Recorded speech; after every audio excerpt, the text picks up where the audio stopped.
Being a great investor to me is there's really three things. I think it's having great pattern recognition and being able to see trends as they emerge. And I think having a global investment committee and having a pipeline as deep as Hines has is an incredible base. You have to have pipeline to be able to identify the patterns. The second to me is to be curious and to be constantly asking questions. Why? Why are things the way they are? What will they become is then the embedded question after that.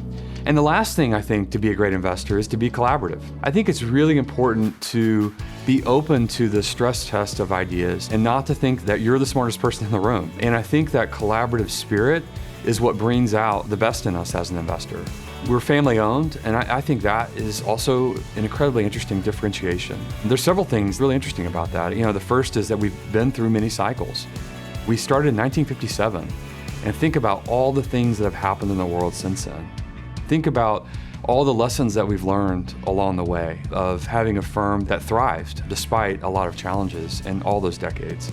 I also think it's interesting that the family thinks generationally. They don't think quarterly. This is so important when an investor's thinking about who they're partnering with and who they're trusting and working with. The family is thinking about the long run. They're thinking about the relationships that we have and how those go on for hopefully generations. A significant part of our investment management business has been the individual investor. We entered that space about 15 years ago and have offered many different products to meet their needs.